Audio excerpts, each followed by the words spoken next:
영어는 이런 식으로 공부한다라는 제 철학이 가장 잘 묻어나 있는 어떤 그런 내용인데, 저번에도 말씀드렸지만 저는 영어를 공부할 때 사실 파트로 나누자면 뭐 되게 많잖아요. 단어도 있고, 사실 뭐 읽기, 쓰기, 말하기, 듣기, 그리고 거기에 문법은 또 우리가 따로 공부하고 등등 있는데, 이제 어린애들 같은 경우는 조금 다를 수 있지만 성인 같은 경우에는 독해가 그냥 먼저다라고 생각을 하는 거죠.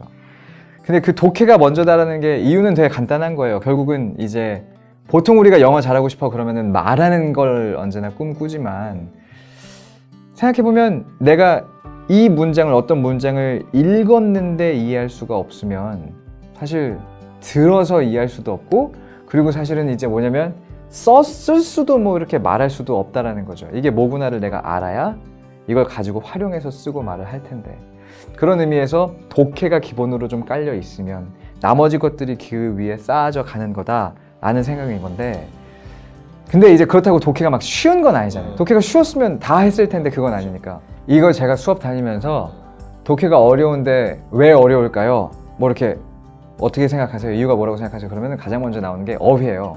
단어 몰라서요 라고 생각을 하세요. 그럼 단어만 다 알면 할 수 있는 건가요? 제가 물어보면 근데 문법도 뭐 약해서요. 그러니까 어휘랑 문법밖에 없어요, 사실 사람들이 하는 얘기가. 근데 재밌는 거는 우리가 문법을 아예 모르는 사람들은 은근히 없어요. 그러니까 되게 구체적인 것들 있잖아요. 막 뭐 동명사가 뭔지 아세요?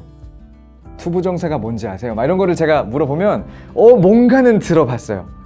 동사가 뭔지 알고, 막 명사가 뭔지 알고, 목적어가 뭔지 알고, 어디서는 한 번쯤 들어봤는데, 그럼 이제 그러다 보니까 정확히 말하면 문법을 아예 몰라서 내가 독해를 못한다가 아니라 사실 문법을 되게 얼기설기하는 거예요. 그리고 얼기설기란 말 제가 되게 좋아하는데, 저거 사전 찾아보면 대충이라고 나오거든요. 그러니까 뭔가 알긴 알아. 그냥 너무 대충 알아서 말하자면 실전에 써먹을 수가 없는 거예요. 그래서 사실은 저는 어휘보다도 문법이 먼저라고 생각을 하기는 해요. 그러니까 문장의 구조에 대해서 우리가 너무 얼기설기 알아서, 그래서 이제 기본기가 부족하기 때문에 안 된다. 그리고 또 하나는 뭐냐면, 이 첫 번째랑 약간 다른 말인데, 문법에 너무 얽매여요. 그러니까 문법을 얼기설기 알기 때문에 기본적인 독해가 안 되는 것도 있는데, 근데 모든 문장을 다 문법적으로 100% 분석하고, 또 약간 말하자면 영어를 언어가 아니라 수학 공식처럼 언제나 답이 있고, 얘가 왜 이런 뜻을 갖는지는 무조건 100% 논리적으로 설명이 된다 라는 식으로 많은 분들이 생각을 하시거든요.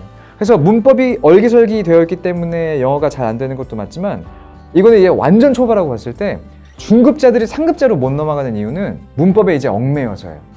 그런 게 운동하시는데 어떤 적용되는 사항이 있는지 모르겠으나, 근데 약간 그런 거잖아요. 아무리 내가 훈련을 막 열심히 해도 실전은 또 다른 거고, 언제나 좀 변칙 플레이라든지 이런 게 좀 가미가 돼야 되는데, 영어도 그렇거든요. 근데 그거를 인정을 못 하는 거예요. 왜냐면 이제 우리가 워낙 시험으로서만 영어를 공부해 오니까 뭐든지 얘도 답이 있을 거야라는 어떤 그런 게 있는 거죠. 가장 대표적인 게, 근데 영어뿐만이 아니에요. 사실 우리나라 말도 그렇거든요. 우리나라 말 잘하시잖아요. 원어민이잖아요. 우리말이 원어민이시잖아요. 근데 이런 거 외국인들이 물어보면 우리 답을 못 해요. 제가 예전에 뭘 했었냐면, 외국인들한테 우리말 알려주는 봉사활동을 한 적이 있었어요. 근데 거기서 어떤 친구가 저한테 이런 질문을 하는 거예요. 왜 시간을 말할 때 왜 3시 10분이라고 하네요. 그래서 뭘 물어보고 싶은 거야? 질문이 뭐 이래? 무슨 얘기냐고 물어보니까 왜 3시 10분이라고 하면 안 되네요. 3도 숫자 3이고 10도 숫자인데 왜 3시 10분은 되고 3시 10분은 안 되네요. 그래서 그 질문을 듣고 되게 충격이었어요. 그러게 왜 안 되냐? 답이 없어요. 언어라는 거는 습관이고 버릇인 거라 문법적으로 설명이 되는 것도 있지만 그냥 그때는 그렇게 말해 라는 식으로밖에 풀지 못하는 게 우리나라 말에도 되게 많단 말이죠. 근데 그거를 영어에는 많은 분들이 생각을 못 하세요. 그래서 첫 번째로는 아까 다시 돌아가서 문법을 얼기설기 알아가지고 기본적으로 독해가 막히는 거고, 두 번째로는 문법이 너무 얽매여요. 제가 되게 종교적인 사람이 아닌데 불교에 약간 그런 문구가 있대요. 제가 근데 이런 암기력이 약해가지고 기억이 잘 안 나는데 한번 생각해 보세요. 저 어디 산으로, 내 산을 저 꼭대기에 올라가고 싶은 거예요. 근데 가다 보니까 넓은 강이 나왔어요. 근데 물살이 너무 세서 수영을 해서 가기에는 너무 위험할 것 같아. 근데 저기 뭐 돛담배가 있는 거죠. 그래서 뭐 누구 건지 모르겠지만 내가 좀 빌려 써야 되겠다 해서 돛담배를 써가지고 강을 건넜단 말이에요. 그러면 이제 질문이 그런 거죠. 그럼 그 돛담배 너는 어떻게 할 거냐? 네가 강을 건너는데 도움이 됐어. 근데 네가 가고 싶은 곳은 산인데 어떻게 그 돛담배 가지고 갈 거냐? 말이 안 되지 않냐? 강을 건넜으면 이제 이거 두고 가야지. 근데 그 말이 저한테는 약간 문법과 영어의 관계를 나름 잘 설명해 준다고 생각을 해요. 문법이 어느 정도 잡히면 이제 영어가 이런 거구나라고 감이 좀 오죠. 강을 하나 건너요. 스테이지가 하나 넘어가는 거죠. 근데 그 스테이지를 넘어가면 그 다음부터는 어느 정도 버릴 줄도 알아야 돼요. 말이란 건 언제나 변칙적일 수 있는 거야 라는 마인드도 좀 필요한 건데, 은근히 그런 것들을 이제 많은 분들이 사실 간과하시고, 또 하나가 뭐냐면 사실 이게 제일 중요한데, 영어에 대한 경험이 너무 부족해서 결국은 독해가 안 돼요. 제가 그래도 올해 10년 차 됐고 영어 가르친 지, 그래서 영어를 통계학과 나와서 약간 그런 수학 공식 좋아해서 저번에도 말씀드렸지만 영어라는 게 이런 거다라고 좀 깔끔하게 정리를 할 수 있는 어떤 그런 방법이 없을까 생각해 보다 보니까 이런 이제 공식이 나온 거죠. 영어는 지식 곱하기 경험 제곱이다.